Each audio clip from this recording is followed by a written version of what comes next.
Selamat pagi, salam jumpa kembali dengan Mem Puji, salam sehat ya. Pada pagi hari ini Mem Puji mau menyampaikan materi pembahasan bahasa Indonesia dengan subtema langkah-langkah membuat kesimpulan yang baik.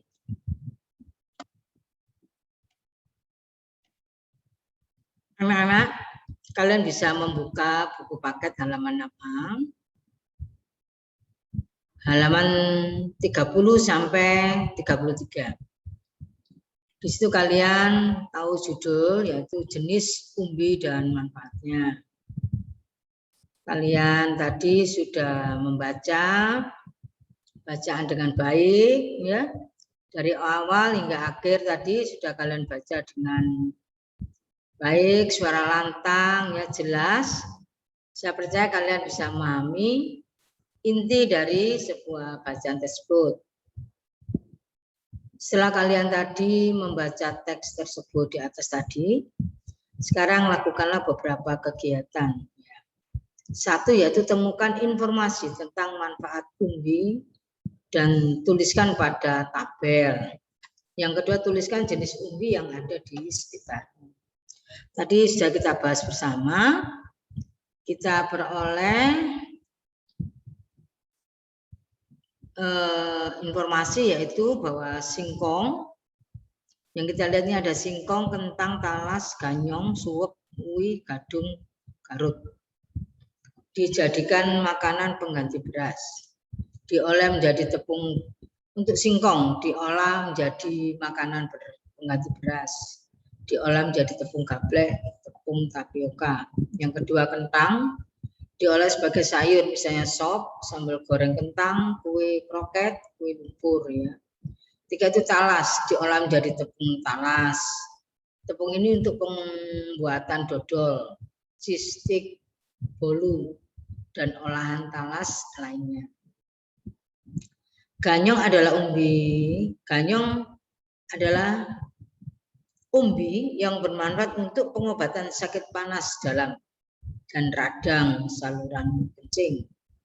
Suwek dibuat untuk membuat lem atau perekat, penguat kertas, pembungkus kapsul. Uwi dipakai terapi penderita diabetes mellitus, obat sembelit.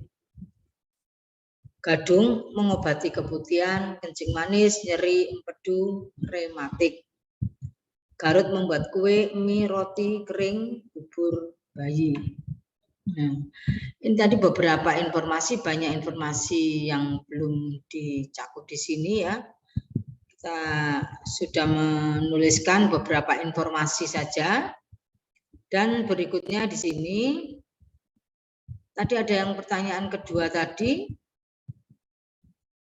tuliskan jenis umbi-umbi yang ada di sekitarmu. Ya. Umbi yang ada di sekitarmu tadi seperti ada singkong, ya, ketela rambat, kentang, dan talas itu yang pada umumnya yang ada di sekitar kita. Untuk berikutnya, temukan ide pokok dari teks di atas tadi. Kalian sudah mencoba mencari ide pokok. Dituliskan di sini ide pokok dari paragraf 1 sampai 5. Singkong mengandung sumber energi atau karbohidrat setara beras. Sedang kandungan protein dan lemaknya rendah. Kentang dapat diolah dengan cara dikukus, direbus, dan digoreng. Paragraf ketiga, beberapa hasil olahan dari ubi talas telah menjadi industri rumah tangga antara lain ceriping, talas goreng, talas rebus. Yang keempat, umbi-umbian sebagai bahan dasar makanan dapat diolah menjadi makanan dan minuman ya. Untuk yang paragraf 5 ini sama ya dengan paragraf 4. Nah, ini nanti anak-anak bisa membuat kesimpulan. Kesimpulan itu dari isi paragraf ini, dari paragraf 1 sampai 4 itu ditulis, dijadikan satu menjadi sebuah tulisan ya, jadilah sebuah kesimpulan. Nah, sekarang dilanjutkan lagi dengan Puji dengan bacaan yang kedua, artikel tentang makanan asli Indonesia, yaitu tempe, makanan asli Indonesia yang mendunia. Bisa dibaca dari halaman 42 sampai 43 tadi ya anak-anak ya. Juga pertanyaannya, tulislah informasi penting yang kamu dapatkan dari bacaan tadi. Setelah kalian membaca dengan seksama, secara intensif ya, dari awal hingga akhir dengan baik, sekarang anak-anak bisa mencari informasi apa saja. Informasinya antara lain di sini anak-anak ya. Tempe itu memiliki manfaat yang luar biasa bagi kesehatan. Tempe mengandung protein nabati. Tempe menjadi makanan rakyat Indonesia kini terkenal di benua Eropa dan Amerika. Tempe berasal dari kedelai, berasal dari negara Tiongkok, seperti macam tahu, kecap, tauco ya. Nah, di sini anak-anak nanti kalian bisa menuliskan kesimpulannya ya. Kesimpulan dari bacaan tadi. Nah, dengan cara menuliskan paragraf. Paragraf yang pertama, tempe makanan keseharian rakyat Indonesia yang masih dianggap sebagai makanan khas menengah ke bawah. Tempe yang menjadi makanan rakyat Indonesia telah dikenal di benua Eropa dan Amerika. Paragraf ketiga, makanan Indonesia yang terbuat dari kedelai berasal dari Tiongkok, seperti tahu, kecap, dan tauco. Paragraf 4, tempe memiliki potensi internasional untuk dikembangkan dalam bidang pangan, kesehatan, seni, dan bisnis. Ini adalah paragraf-paragraf, ide pokok dalam setiap paragraf. Nanti kalian simpulkan jadi satu, menjadi sebuah kesimpulan. Nah, di sini disimpulkan oleh Mem Puji yang dari paragraf kalian tadi. Tempe makanan keseharian rakyat Indonesia yang masih dianggap sebagai makanan kelas menengah ke bawah. Tempe yang menjadi makanan rakyat Indonesia telah dikenal di benua Eropa dan Amerika. Makanan Indonesia yang terbuat dari kedelai berasal dari Tiongkok seperti tahu, kecap, tauco.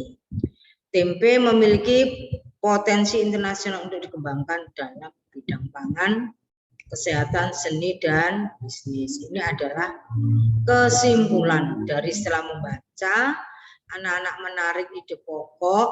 Setelah ide pokok itu kita rangkum menjadi sebuah kesimpulan.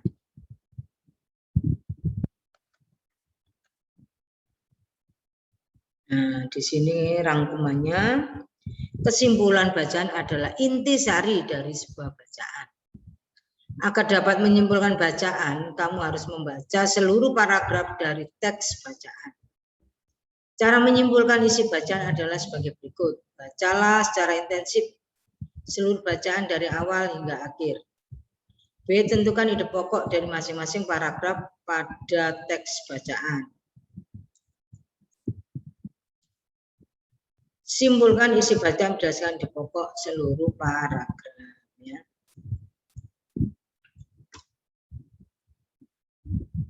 Kita lanjutkan dengan pertanyaan. Sebuah kegiatan yang sengaja diadakan sebagai tempat berkumpulnya orang-orang yang berasal dari latar belakang serumpun untuk memecahkan suatu masalah disebut workshop. ITM singkatan dari Indonesian Tempe Movement. Nomor 3 pertanyaannya, ITM adalah gerakan yang bertujuan untuk meningkatkan kesadaran nasional dan internasional bahwa tempe sebagai makanan sehat, sumber nutrisi penting, dan protein untuk bisnis. Demikian anak-anak materi bahasa Indonesia yang rasanya cukup padat ya.